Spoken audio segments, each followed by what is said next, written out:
Welcome back. All right, so I talked about AEW yesterday. I'm going to talk about it again today. Now, anytime that I'm critical of WWE, I get told, you're an AEW fan, you're an AEW bro, you're A.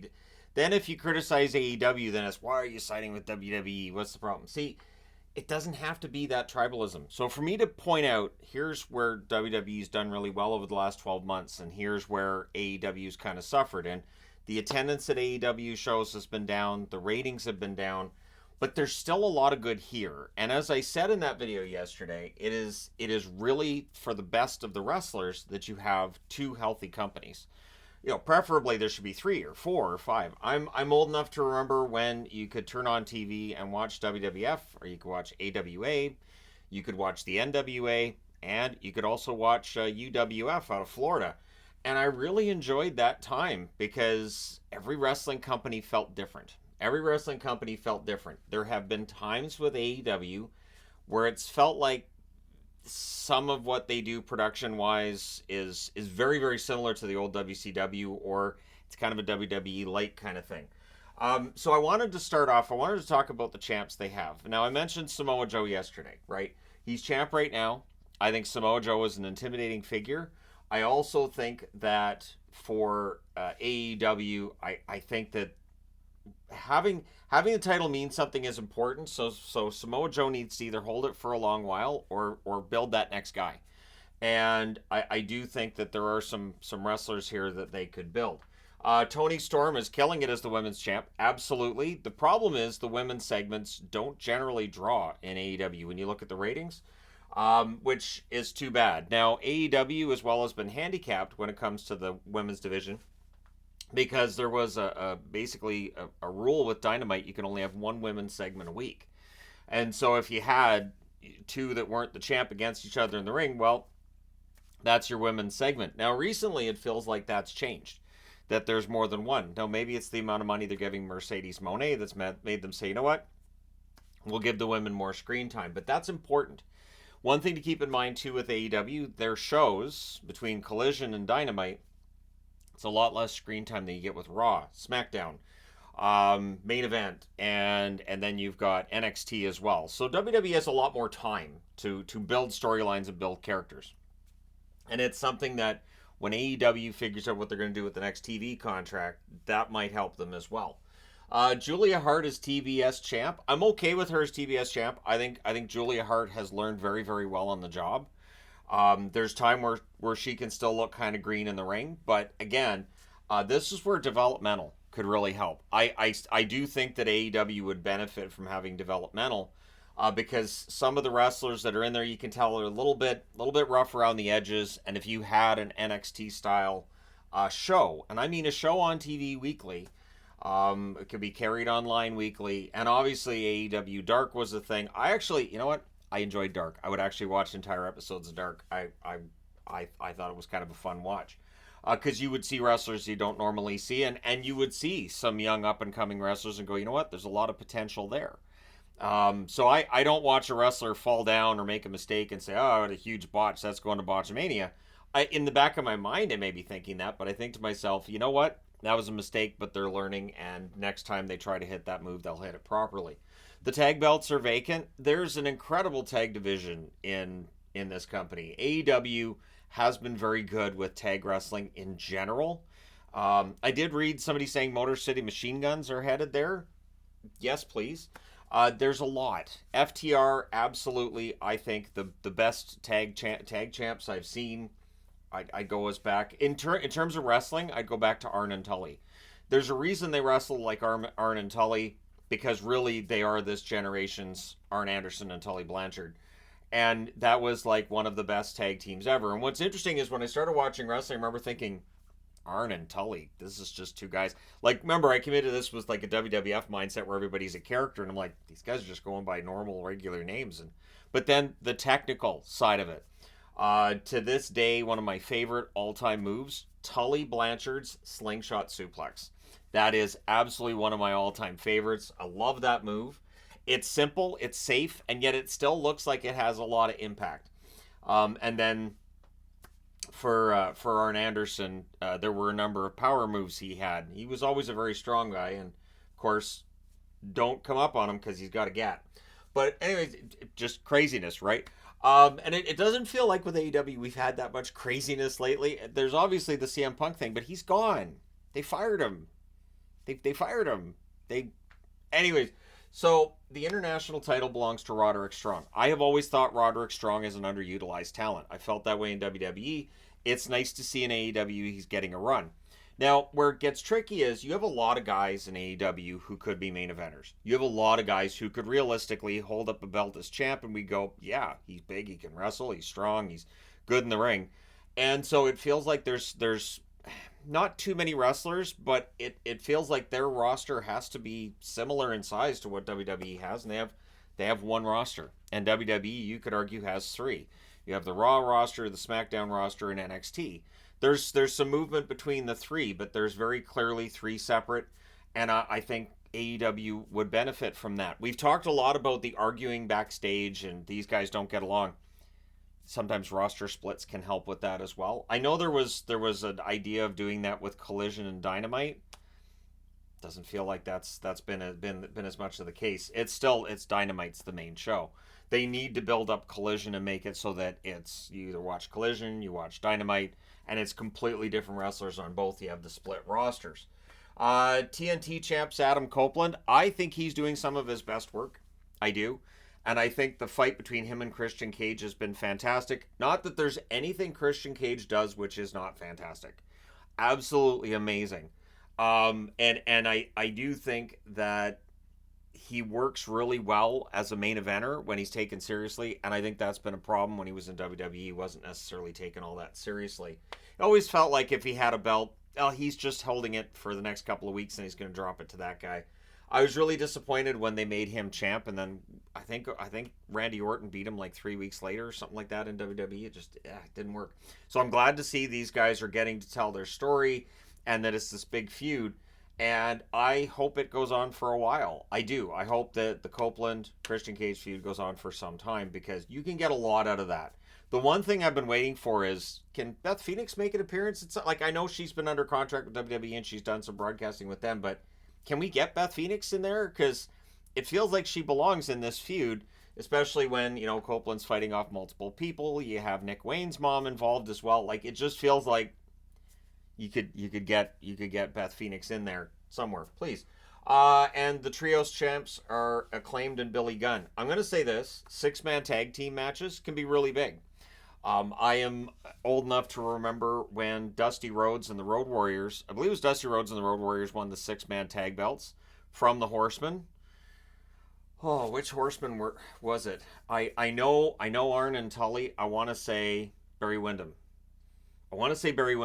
Windham was a face 1 week, heel the next, face, heel, face. I gave up. Eventually I was like, you know what? He's turned too many times. This is before Big Show, but Barry Windham to me was the original of, is he heel or a face this week? So the Acclaimed and Billy Gunn, obviously there's a big storyline there, and you've got the Guns, you've got the Bullet Club Gold and all that. I've actually wished the Bullet Club Gold would get more of a push, and that Jay White would be really treated like a big deal. And it feels like he's sometimes is and sometimes he's not. And again, are there too many guys for the main event scene? Probably. Probably are, and as I'd mentioned before in that video yesterday, I think there's too many stables. There's way too many. There's too many stables. There's too many people in stables. I really like, and I'm a person that's liked when there's been stables in wrestling, but it can get kind of a bit much. Looking back to WCW, by the end it was just everybody was NWO. No, now understanding too that they were going to have one show as WCW wrestlers and the other show with NWO wrestlers, it kind of makes sense, except so it would have been just NWO versus NWO every single match. That was going to be wow, that's a terrible idea. The Continental Champion is Okada. Okada, very good wrestler. But again, the question then becomes one of, so how do you bring in the casual fans? The first thing they need to do is get more celebrities from outside of the wrestling world in. They need to do, and again, I will mention WWE because it's the big deal.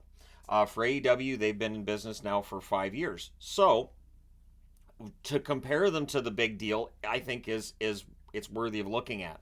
Are they closer to being in that same category, or have they dropped off a little bit? And I think, honestly, in terms of buzz on the internet, they've definitely dropped off from where they were in the beginning. Because back in 2019, we all wanted an alternative to what felt really kind of stale with WWE. One thing having multiple companies does is it means that you're forced to put on a good product, because if you don't, people tune it out. So in March, it was reported that they were nearing an agreement with Warner Brothers Discovery on some sort of a contract extension. They also were reportedly coming out of their exclusive negotiating window with Warner Brothers Discovery. And Tony Khan expects to get a pretty hefty increase on how much money they pay for his programming, despite the TV ratings being down 10% when you look at year over year. That might be a tough sell. I understand that TV ratings aren't as important as they were, and I don't think sometimes networks put as much stock into streaming as they should. I'm going to talk about the Traders for just 1 second here, in that the Traders Australia gets canceled after season 2 because ratings are low. However, the Traders as a show worldwide has garnered a large amount of interest, and I've watched both seasons of the Australian version of that show. So I think the idea of just looking at TV ratings is already kind of outdated, but still networks look at that, right? So it will be interesting to see how much money they get with the next TV agreement, but it sounds like Warner Brothers Discovery wants to keep the product on their channel. And also on their streaming service. They want to basically revolutionize the whole streaming service thing. We'll see if they do. So I wanted to talk about some wrestlers on this roster. And again, I think a roster split could help. I think having your AEW champ and then having whatever you want to denote the other champ as, world champ or whatever you want to call him, I think it would make some sense, right? And do a full-on roster split. And they could do a draft the same as WWE. WWE does not have exclusive rights to a draft. And I think if the AEW did this and they said, you know what, we've got this new agreement with Warner Brothers Discovery, and we're going to have this brand new show. And I know that might be, oh, not again. But either you come up with something brand new, or you say, you know what, Collision and Dynamite are going to be equal. So we're going to have a draft. And we're going to have, and I don't know who you would have come out to do the draft. You should ideally have people who are very good speakers. I've talked about how Tony Khan, I don't think, is a very convincing speaker in kayfabe in the ring. And so I think if you had, fine, the Young Bucks can be drafting on one side, or you could have Matt and Nick Jackson drafting against one another. You could have one on Dynamite and one on Collision, and you could have them doing like a general manager's role. Because I think one thing people get upset about with the EVP thing is, okay, if you're an executive vice president or executive vice producer or executive producer of vices, however you want to call it, if you're going to do that, if you're going to be an executive vice president, then you probably shouldn't be in the mix for a title, which makes sense, right? How many times did Triple H win a belt and people went, well, we know who he's with, so yeah, since he's married into the family, it's made him a much more dominant champion. That's been a conversation. So you need to avoid that image that it might not be all totally on the up and up, or, well, of course they're the champs because look at their position in the company, right? And I'm just throwing that out there as an idea. There are definitely a lot of maybe semi-retired wrestlers you could look at who could be a general manager in that kind of a role. Not even like a week-to-week general manager, just sort of not seen on TV. Let's say Paul White becomes a general manager. So two wrestlers go out to the ring and they're arguing, and then it's one of them will say into the microphone, oh, I'm going to go talk to Paul White about this, and we're going to see what we can do. And then the next week it would be, it's been okayed by Paul White, this match is going to take place. That kind of thing, right?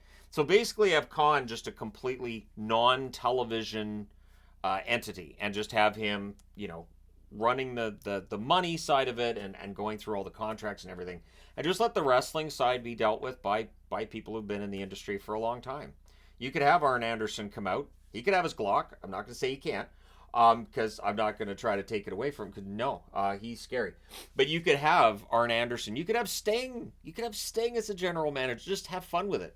But I wanted to talk about these wrestlers. So Anthony Ogogo comes back. Now, Anthony Ogogo, there was that whole feud between him and Cody Rhodes, which it wasn't what it was supposed to be, and there were certain times with Cody Rhodes and AEW that landed flat. So I do think with Anthony Ogogo, you have somebody who has that potential to bring in the casual viewer. I want to talk about Buddy Matthews just for a moment here. He's in the House of Black. Buddy Matthews, I watched him wrestle here in Abbotsford some years back. I think he might be one of the most talented wrestlers I've ever seen live. Like it's seamless with him. It's fast. It's fast. He does 6 or 7 moves in the time most wrestlers will take to do two. But he's a safe wrestler. Like what got me was not only the speed, but just the technical ability and how well he sold as well. He sold the offense of his opposition, which is a huge factor in whether or not somebody's a good wrestler. People talk a lot about The Rock and his limited moveset, but nobody sells like The Rock. So Buddy Matthews has a ton of potential. I think he could be a main eventer. Not as big as some of the other guys, of course, but he can go. He is a really, really good wrestler. Daniel Garcia. They have at points done some interesting things with Garcia. The dancing slash thrusting. That's an interesting choice with him. I think Garcia has the potential to be. I mean, Bryan Danielson's winding down his career. I think Garcia can be that guy. He can be that technical wizard in the ring. I think he could be built up as that kind of wrestler to the point where once Danielson's not wrestling in the ring, he could be his manager. He could, transition into a managerial role. I love Eddie Kingston. I will never say anything bad about Eddie Kingston. Eddie Kingston looks and sounds like the everyman. He is really, to me, he's sort of an echo of what Dusty Rhodes was back in the 80s. Dusty Rhodes you believed in. One of the reasons I got into watching the NWA was you had the Horsemen and you had Dusty Rhodes. And Dusty Rhodes would go out there and he'd get the crap beat out of him by 4 guys. And he'd come out the next week all bandaged up and be like, I'm ready to do it all over again. He'd go out to the ring and he'd get beat up by 4 guys again. But then when he would eventually get that revenge, it was great. Like, it wouldn't last because he was always chasing the title. I don't think he was seen as being as good with the belt. But Dusty Rhodes would just make you believe. And it's those wrestlers that make you believe. And Kingston can do that. The sky's the limit for Eddie Kingston. Hook is one of the most promising young wrestlers, I think, on the planet. You wouldn't know he's Taz's kid. You have no idea. Doesn't look like Dad at all that I've seen. And I do think with Hook, putting him into a feud with Jericho to me feels like it's a bit of a step down from where he could have been at this point. And so he has to win that feud. He has to. And we know that's where it's headed. Like, we know that. He has to win that feud. And I think Hook is a guy, I don't know if you can build a company around him, but at the very least, he should have a belt. He should have a belt and keep it. And the FTW belt, notice, isn't officially recognized as a belt. It's the FTW belt. So, there's a lot there. Jack Perry. So Jack Perry, of course, suspended after the whole thing with CM Punk. I don't think, now, I'm sorry, but the comparison has to be here. Because what they're competing with, what they're chasing is that glory that wrestling can be. There's no way Vince McMahon would have had Jack Perry off TV. There's no way. Like, he might have fined him. But after all of what happened and Punk getting fired, I think Jack Perry would have been in the middle of the ring for the WWE for months. Every week he would have been there. And he would have made him the slipperiest, just most conniving, cowardly. They would have made him a coward. They would have made everybody hate him. Think sort of like Dominic, right now. Jack Perry, there is a lot of money that could have been made there. It's Luke Perry's son, so there's casuals that go, oh, Luke Perry's kid, right, from 90210. Oh, okay. Or Buffy the Vampire Slayer, the movie, because respect, that's a good movie. But Jack Perry, I think they've really dropped the ball here. Like, I understand the suspension. I'm not saying not to do anything to Perry, but man, they could have made so much money on this. And they would not have had to mention Punk at all. Not at all. Because once WWE, once Brett was gone, Brett goes to WCW, right? Which is the birth of the Vince McMahon character. Well, then Vince McMahon had the big fight with Stone Cold. Vince McMahon's fight wasn't with Bret Hart after that. It was Stone Cold. And that feud was absolutely red hot. You could have had Jack Perry come out. You didn't have to have him feud with CM Punk. No. He could feud with FTR. He could feud with one or the other of FTR. He could have feuded with almost anybody, really. And the heat would have been nuclear on him. but he's been off TV for so long now. I don't know. When he gets back, it'll be interesting to see what they do with him. You can't make him Jungle Boy again. Can't. I don't know that you can make him a face either. I don't know where he ends up. I would think he ends up back with Killswitch, the former Luchasaurus. We'll talk about in a minute. Jay White, got to treat him like a main event, like a big deal, all the time. And Jay White, I mean, you don't want to see somebody being protected and not taking losses but Jay White, I think, has that main event feel, and he should be in the hunt for the world title, really. Killswitch, who was known as Luchasaurus. I'm not a big fan of the Killswitch name. To me, Killswitch, I think of Killswitch Engage. I think of late 90s, early 2000s metal music. I understand Luchasaurus might be seen as kind of a silly gimmick, but it's also kind of a hook. And he has a lot of talent. I think he's a good wrestler. He's a good big man. And I think there's a lot there they can build around. Now, I know he wrestled in WWE, but he doesn't look like he did when he wrestled in WWE at all. And he was basically a mid-carder to a jobber wherever he was in WWE. So he's absolutely been built up. And again, I'm not a huge fan of the Killswitch name. I know the Killswitch, and that's the finisher for Christian, yada, yada, yada. I like the Luchasaurus name better. Malachi Black. When Malachi Black went to AEW, I was stoked. I was like, okay, Malachi Black has been ignored mostly in WWE, and when I was hearing they don't have anything for him in creative, I'm like, are you kidding me? Malachi Black has the look, he has the talent, he's strong, he can cut a really good promo. I think he's fantastic. I think he could carry a title as well. He could be a main event guy. You could absolutely give him the title, and then the other members of House of Black win the tag belts, and there you go. And so in the event that you had a completely separate roster on Collision and it had all its own belts, you could have the House of Black basically running that show. They have that potential. It is odd to me that Julia Hart's kind of become the breakout star. As I'm mentioning Malachi Black and Buddy Matthews in this, and I think their star power, I don't know that it's fully realized there. Orange Cassidy gets a lot of flack for what he does, but you know what? It works. People love Orange Cassidy. They do. I get a kick out of him. I think it's something different. It's important to have wrestlers that wrestle different ways, have very different characters, and that different feel. So I'm never going to say anything bad about Orange Cassidy. Ricky Starks, his charisma. He may be a wrestler that needs to change companies to really hit that next level.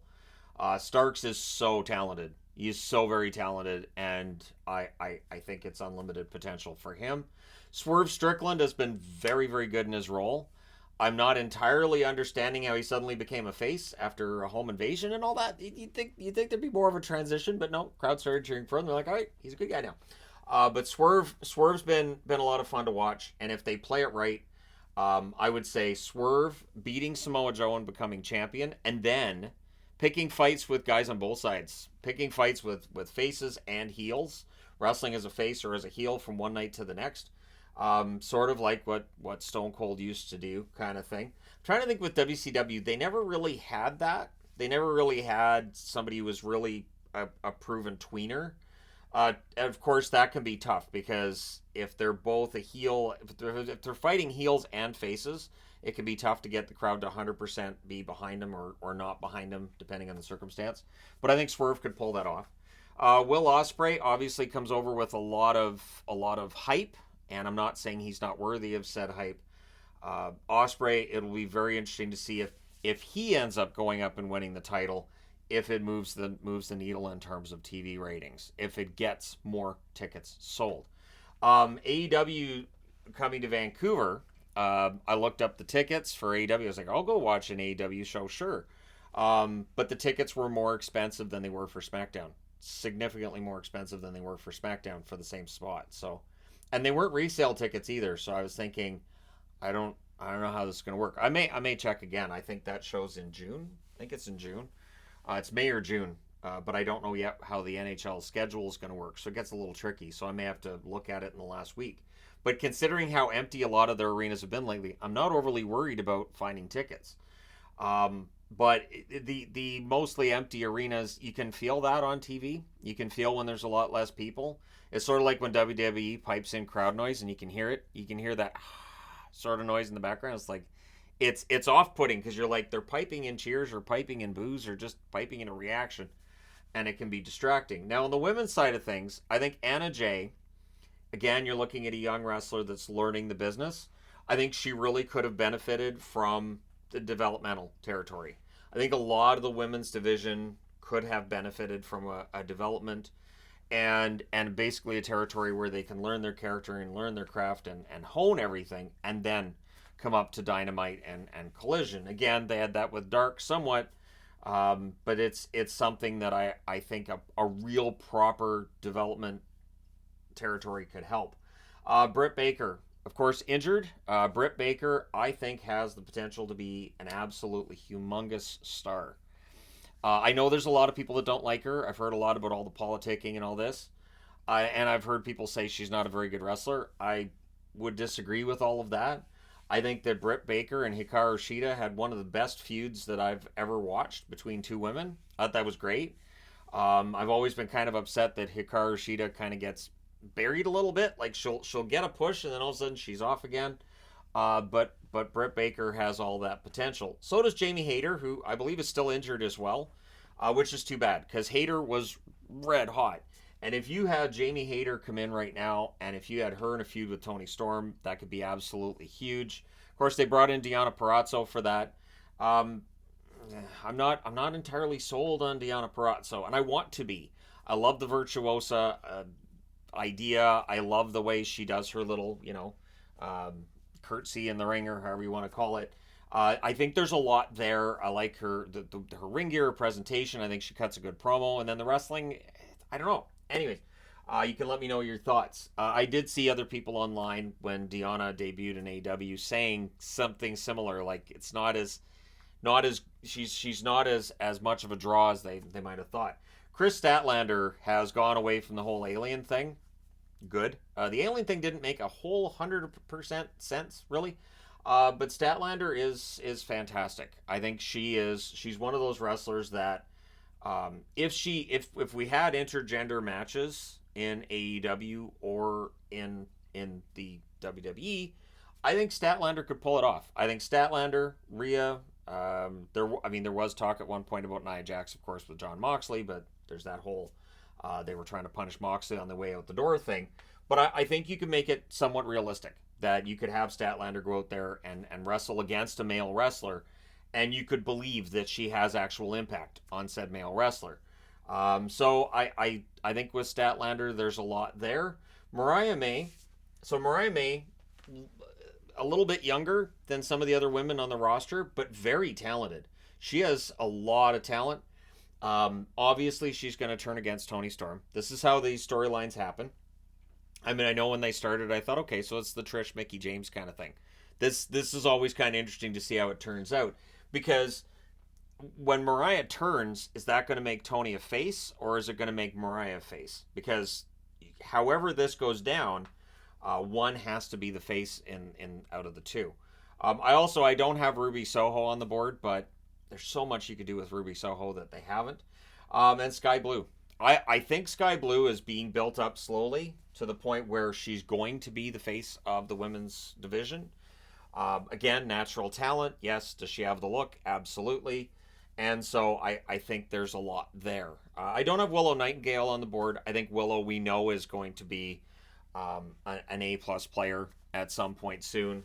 But there's a lot there. And it's a women's division that's taken a lot of criticism. And so I wanted to highlight some that I think have a ton of talent. So roster split would help, developmental would help, but now I pass the question on to you. So you have a company in AEW. I have given you AEW. And you can book, you can sign, you can do what you want. Who do you sign that's currently a free agent? Or maybe a legend that's out there that hasn't been seen on TV in a while? Who do you move heaven and earth to give a title? Who do you push? Who do you get there? Who do you get to that top? Who do you think can actually get this company to the point where regular everyday people would say, oh, yeah, that's that guy from AEW. So, one way that you can tell when you've made it is if, say, Hook makes a movie, and when the movie comes out, everybody goes, hey, it's Hook from AEW. Everybody knows who it is. Rather than, again, fans who aren't necessarily wrestling fans that go, oh, oh, he's a wrestler. Oh, that's that other company. And so that's the thing, building household names. And I do think they have to build those household names themselves. I think they can. I think they've proven that they can. But they need to have a prolonged run. They need to have that prolonged push with a guy where he's always at or near the top. And with the way they cycle through wrestlers, and I get it. Like, I get, like, you have that 3 week feud, move on, 3-4 week feud, move on. But that long term story is now what wrestling fans crave. So while I'm from a generation where every pay per view, which was every month, you'd have different contenders and different feuds, feels like things have changed. And so let me know your thoughts in the comment section below. Hit like and subscribe if you haven't done so already. And hey, another wrestling video for all you fine people on the internet. When they hit, I will definitely make another. Thanks for all your support. I will talk to you again soon.